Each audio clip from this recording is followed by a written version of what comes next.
یاسر شامی اور آپ کی جوڑی لکشمی کانت پیارے لال جیسی تھی، یہ جوڑی ٹوٹی کیسے؟ ظاہر ہے جب آپ گھر میں بھی ہوتے ہیں بھائیوں بہنوں سے بھی آپ کے اختلافات ہوتے ہیں، اور یہ مجھے ابھی تک سمجھ نہیں آیا کہ اس کی ناراضگی کس بات پر ہے، لیکن سب دوستوں سے ناراض ہے۔ آپ کو واقعی نہیں معلوم؟ اللہ جانتا ہے، واقعی معلوم نہیں ہے، اس لیے کہ صرف اس کی ناراضگی مجھ سے نہیں ہے، وسیم بادامی صاحب سے بھی بہت اچھا تعلق تھا اس کا، ان سے بھی آج کل وہ ذرا کھچا کھچا سا رہتا ہے۔ باقی دوست جو ہمارے سرکل کے 8-10 لوگ تھے ان میں سے بھی کسی سے بھی آپ نے جاننے کی کوشش نہیں کی؟ انسان واٹس ایپ کر دیتا ہے۔ جی بالکل کی، میں گھر بھی گیا، لیکن وہ ٹھیک ہے، کوئی تحفظات ہوں گے اس کے۔ تو انہوں نے بتایا نہیں یا مجھے نہیں بتانا چاہتے؟ نہیں واقعی نہیں بتایا، اللہ جانتا نہیں، ایسا کچھ نہیں ہے۔ تو ابھی صحیح دوستی چل رہی ہے، واٹس ایپ پہ بات ہوتی رہتی ہے؟ نہیں، کافی عرصہ ہو گیا نہیں بات ہوئی۔ لیکن آپ کو معلوم نہیں ہے کہ کیا مجھے شک ہے 2-3 باتوں پہ، لیکن مجھے ایگزیکٹلی نہیں پتا۔ آپ ہمارے ساتھ شیئر کریں۔ میرا خیال ہے وہ ان پر ایک FIA کا ایک مقدمہ چل رہا تھا، اس کے حوالے سے کسی پوڈ کاسٹ میں کسی نے مجھ سے پوچھا کہ آپ اس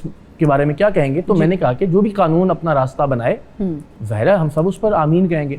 تو شاید ان کی توقع تھی کہ میں اس سے بڑھ کر کچھ کہتا ان کے حق میں۔ اچھا، اوکے۔ شاید اخلاقیات کے حوالے سے کچھ تھا، وہ جو عامر لاکھ صاحب کی ویڈیوز جی کیس چل رہا تھا، اس پر مجھ سے رائے مانگی۔ یہ بڑا مشکل ہوتا ہے کہ آپ دوستی اور اخلاقیات میں سے اخلاقیات کو چنیں اور پھر آپ صحیح سٹانس کو سپورٹ کریں، پھر اس کے کانسیکوینسز۔ اور یہ آپ یہی کہہ سکتے ہیں کہ دیکھیے میرے بھائی پر بھی کوئی اس طرح کا مقدمہ ہو، سگے بھائی پر بھی، آپ مجھ سے اگر یہ سوال کریں تو میں یہی کہوں گا کہ جو قانون فیصلہ کرے گا ہم اس فیصلے کے ساتھ ہوں گے۔ اچھا، پاکستانی مردوں کی ایک فینٹیسی ہے کہ ہماری دوسری شادی ہو جائے، اور 90% بیچارے مرد تو یہ خواب دیکھتے رہ جاتے ہیں نا، لیکن آپ نے ماشاءاللہ ہیٹرک کر لی۔ اچھا، میں نے کسی فینٹیسی یا کسی خواہش کی بنیاد پر نہیں، ایک ہوتا ہے نا کہ وہ آپ سوچتے ہیں میں بڑا ہو کے 2 شادیاں کروں گا، وہ والا بالکل نہیں تھا، بلکہ میں سمجھتا تھا کہ شاید میں کبھی 2 شادیاں نہیں کروں گا۔ اس کی وجہ یہ تھی کہ میرے والد اور میری والدہ میں علیحدگی کی بنیاد ہی ان کا یہ فیصلہ تھا، انہوں نے شادی کی and all that۔ تو مجھے میری کچھ اچھی میموریز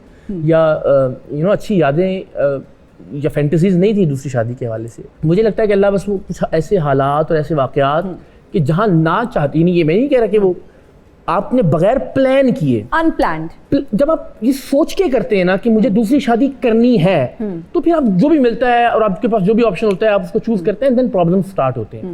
لیکن اگر آپ وقت کے ساتھ کسی ذہنی ہم آہنگی کی بنیاد پر اس وقت یہ فیصلہ کر لیں، وہ فیصلہ شاید بہتر ثابت ہوتا ہے۔ اچھا، ویسے جب ہم ہیٹرک کی بات کریں تو بہت سارے کرکٹرز کو بھی آپ نے پیچھے چھوڑ دیا ہے، مجھے کیوں لگ رہا ہے کہ جعلی بابوں کو پکڑتے پکڑتے کوئی صحیح والا بابا ہتھے چڑھ گیا تھا آپ کے؟ نہیں، بڑی بدقسمتی، آج تک ہمیں تو کوئی سی بابا نہیں ملا، سچی بات ہے، بڑی یہ حیرت کی بات ہے۔ اچھا، ویسے کتنی خطرناک چیز ہے، بیکاز ان بابوں کی بڑی لیتھل فالوئنگ ہوتی ہے، اور ان کو چھیڑنا مکھیوں کے چھتے کو چھیڑنے کے برابر ہے۔ تو کیا ذہن میں آتا ہے جب جا رہے ہوتے ہیں اس طرح کے پروگرام کے لیے؟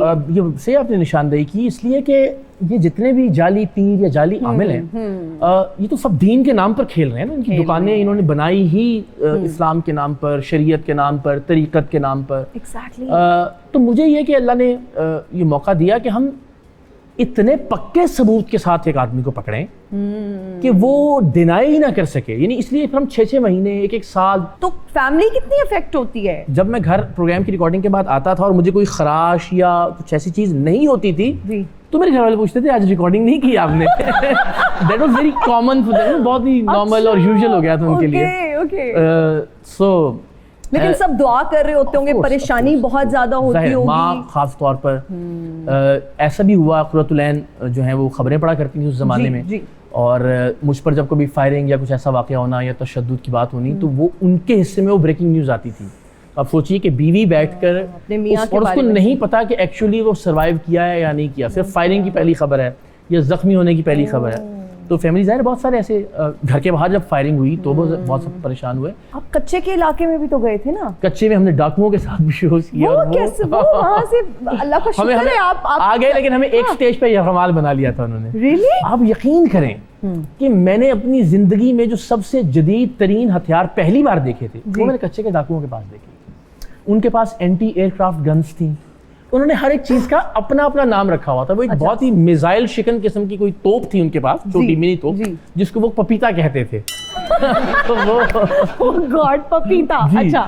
ایسے بہت سارے نام انہوں نے اپنے ہتھیاروں کے رکھے تھے. پپیتا لے آؤ تو وہ تو آپ کے تو مائنڈ میں یہی آ رہا ہوگا. پپیتا آ جائے گا ایگزیکٹلی. یعنی آپ ان کی کال ٹریس بھی کر لیں تو آپ کو لگے کہ پپیتا کی بات ہو رہی ہے. تو لیکن وہ سچی بات ہے ایک بڑا دلچسپ ایڈونچرس آبویسلی, لیکن آئی اوپننگ بھی کہ کس طرح سے ایک ریاست کے, ایک اسٹیٹ کے, پولیس کے اور اداروں کے ہوتے ہوئے اس طرح کا ہتھیار, اس طرح کا ویپن, اس طرح کی چیزیں ان لوگوں تک پہنچ رہی ہیں. بٹ ہو رہا ہے بالکل. اچھا آپ کے پاس کچھ ویپنز ہیں, لائسنسڈ ویپنز کچھ ہیں؟ ایک ویپن ایک ہے پسٹل, وہ ہوا یہ انفارچونیٹلی کہ جن دنوں میں کراچی میں تھا وہ سندھ کا لائسنس ہے. اچھا اوکے. وہ ابھی کراچی ہی میں ایک دوست کے ہاں امانتاً پڑا ہوا ہے, پر یہاں لاہور آ کے مجھے وسیم بادامی صاحب کے ہاں تو نہیں پڑا ہوا؟ وہ شکیل بھائی جن کا میں ذکر کر رہا ہوں. شکیل بھائی ان کے پاس. اچھا ویسے ایک اور سوال ہے, وسیم بادامی صاحب نے کبھی نہیں آپ سے پوچھا کہ یار آپ ماشاءاللہ ہیٹ ٹرک کی ہوئی ہے, مجھے بھی کوئی ٹپ, وہ گیدڑ سنگھی کہاں ہے؟ وہ گیدڑ سنگھی کسی صندوق میں رکھ کے زمین میں دفن تو نہیں کر دی؟ آپ وسیم بادامی صاحب کو ہلکا لے رہی ہیں, ہم ان سے سیکھتے ہیں بہت ساری چیزیں. ابھی اس چینل میں جو کام کر رہے ہیں, آپ کا کیا شادی کے بعد انکریمنٹ لگاتے ہیں؟ اچھا, واہ واہ واہ, یہ تو میں نے سوچا ہی نہیں, یہ تو کمال ہے, یہ تو آپ نے بہت اچھا آئیڈیا دیا ہے. لگنا چاہیے کوئی نہ کوئی بونس سے کچھ ہونا چاہیے, انسینٹیو ہونا چاہیے, بالکل ہونا چاہیے یار مطلب ہیٹ ٹرک کیا. کیونکہ ابھی وہ ابھی جو میڈیکل کارڈ تھا ہمارا, تو اس کو میں نے اپڈیٹ کروا کے مجھے 3-4 دن پہلے ہی وہ ملا, تو میں بڑا میں دیکھ رہا تھا, میں نے چینل والے بھی سوچتے ہوں گے ظاہر اس میں 3 نام لکھے ہوئے ہیں.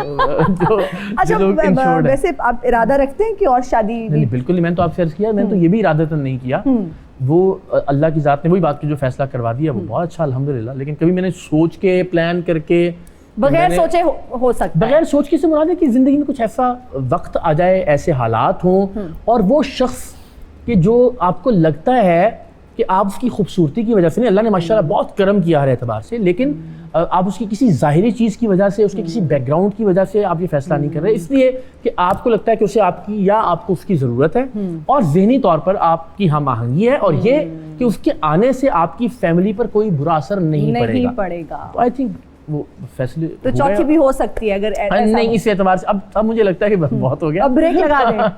جی جی چلیں ہم یہ انٹرویو سنبھال کے رکھیں پلیز, مجھے یاد دلاتے رہیے. یہ سب سے اہم سوال تھا آج کے انٹرویو کا, تو یہ آپ نے سنبھال کے رکھنا ہے.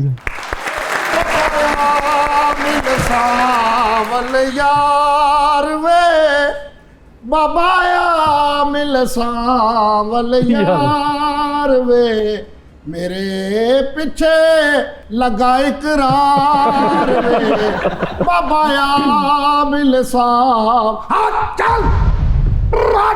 کون صاحب ہیں آپ, اور ہمارے گیسٹ کے ساتھ اتنا فرینک کیوں ہو رہے ہیں؟ اسی بابے ہاں, اسی چیلے کیتے, اسی زہر پیالے پیتے. تیرے چہرے تو پریشان لگ رہی ہے. نہیں لگتا تو سس کو بہت کھجی ہے. کیوں بھائی, اچھا سوچیں اور اچھا بولیں.